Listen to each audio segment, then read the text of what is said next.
you are a choice-making individual, and that all of the conditions that you find yourself in your life, all of the circumstances of your life, all of the emotional reactions that you have to all of the people and all of the things and events and so on that take place in your life, you can't help the way that you are.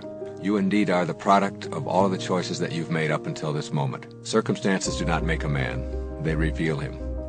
And the circumstances of your life truly reveal what kinds of choices that you have made up until now. Which means that in order to rid yourself or get past the negativity and the doubt and the judgment and the kinds of emotional reactions that get in your way, you have to put responsibility first and foremost on yourself. You have to rid yourself of the inclination to blame other people for what is wrong with you, to blame your circumstances, to look backwards in your life and look at your family and come up with all kinds of real nice explanations, but they really don't help you to get past these kinds of emotional reactions. There's the invisible part of you, the part of you that processes everything that you experience in your life. This is your mind, your consciousness, your soul, or whatever you want to call it. It doesn't matter what you label it. It's just understanding that how you process and perceive yourself is determined not by what other people tell you, as much as you'd like to believe that, but in fact by how you have chosen to process yourself. Feel good about yourself. Treat yourself, cherish yourself as a valuable, important, significant, grand, divine creature, as someone who is unique and special in all the world. And feel that way about yourself wherever you go, and carry yourself that way. So you have to say to yourself, they didn't do it to me. I allowed it to happen, and I am no longer willing to allow myself to be immobilized by the rejection that other people or other events or other institutions or whatever it may be may have attempted to impose on me.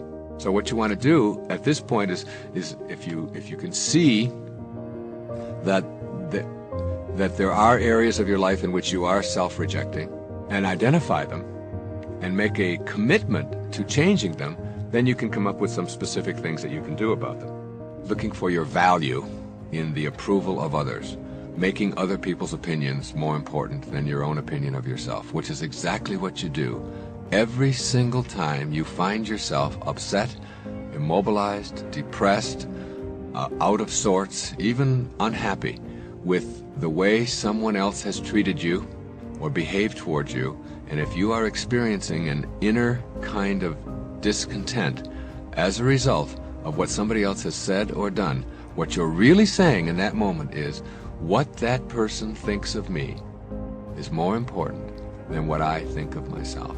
And that's the big shift that you want to make. You want to be able to say to yourself, they have an opinion, and their opinion is something that they're very much entitled to. Even their opinion about me is something that they're entitled to. But it doesn't say who I am, and it doesn't validate who I am. Who I am is how I choose to process my life. And if there are certain people in it who do not like what I'm doing, or who find fault with what I'm doing, or who disagree with what I'm doing, or are really even unhappy with what I'm doing, that is normal and in the way of things. You do not want to be the kind of person who is always looking at what somebody else is going to say or how they're going to react in order for you to be happy. You have the choice. When someone says something to you that you dislike, when someone behaves in a way towards you that you find offensive, you have the choice in how you're going to process that. You are a processor of life. You must not turn the controls of your life over to somebody else in the form of approval seeking and telling yourself that you have to have it. Now remind yourself, being approved of is wonderful. We all like it. It's terrific. Applause is great. But it is not something I need, and I expect the opposite quite often. And when I do expect it, then I'm not surprised by it. Or who you are is how you think.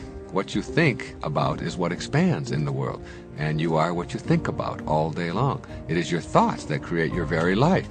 And all of these definitions that you place on yourself are just things that keep you from being able to go out and do something about improving the quality of your life. Well, you can be any way that you want to be. That's the most important thing. That is that you can choose the kind of personality you are going to have. It is not something you're stuck with. It's not something that you just have to have, even though you may have never elected anything to the contrary.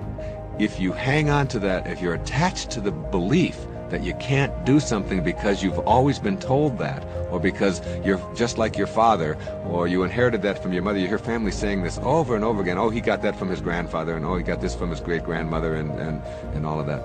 That's nonsense. You are what you choose to be, not what you inherit. And you've got to know in your soul that you have the capacity to be anything that you want, that you are a purposeful, divine creature, and that you can create anything you want for yourself in your life. Because being immobilized now about something that has already happened is, when you think about it, a pretty silly and wasteful thing to do. The now is here. That everything that happened in your life happened. You can never should have done it, you can never would have done it, you can never could have done it any differently than it happened. And knowing that all of the things that you've done in your life are over, then if they're over in the physical reality, then in your mind is the only place that you have anything left over, since the physical reality is just now. Now is all there is and all there ever is. It's the working unit of your life. So everything that has transpired in the past, since it's over, the only thing that's left over is how you're choosing to process it. If you process it in a way that makes you feel guilty, then that will immobilize you. That will make your life unhappy. That will keep you from being fulfilled in the present moments of your life. So what you want to do, instead of processing events and things that you've done that you've chosen to feel guilty over, is to say, instead I'm going to shift that to, how can I learn from these? It makes no sense to worry about the things that you have no control over. Because if you have no control over them, it makes no sense to worry about them. Begin to view the past as something that can never be changed. That's very important. It's over.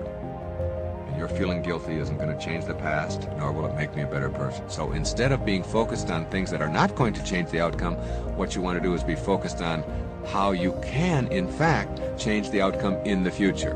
And guilt keeps you from changing the outcome in the future. That's what you have to understand about guilt. Guilt, like everything else in your life, transpires now, in this moment. This is when it's happening. And instead of, if you can look at and process it this way and say, instead of feeling guilty in this moment, what could I be doing otherwise? And that's the big payoff for guilt. Guilt keeps you from doing something about it. That's why I call it a useless emotion, because it keeps you hung up on the past in the present, which is all you have. And if you use up your present to be hung up on the past, then you can't use your present to do something constructive now. You should ask yourself what you're avoiding in the present. And ask that question, instead of feeling guilty right now, what could I be doing? And then begin to accept certain things about yourself as who you are. Then if your parents or your boss or your spouse or somebody doesn't like something that you've done or whatever, instead of feeling guilty about it, you say, this is who I am. These are the choices that I make. You've got to begin to teach people in your life who use guilt on you that it is no longer something that is going to work. Now, how do you do that? You don't do it with a lot of arguments. You don't do it with a lot of talk. You teach people with behavior, not with words. What you are speaks so loud, I can't hear what you say. So what you do is you let people know as they start using guilt on you that it isn't going to do any good at all. That you're still going to dress the way you want to. You're still going to be with the people that you want. And begin to see that you start to feel good about that. It is something that makes you feel strong. And you begin, and you know, people always like strength, not weakness. And that's true about ourselves as well. We like ourselves when we're strong, when we resist an addiction, when we resist doing something that we know is self-defeating, when we stand up to someone that is difficult for us to stand up to, even though it may be painful at the moment. We like ourselves better when we do that. And that's what you have to do. You have to teach people who use guilt on you that it no longer applies in your life. You are entitled to be happy.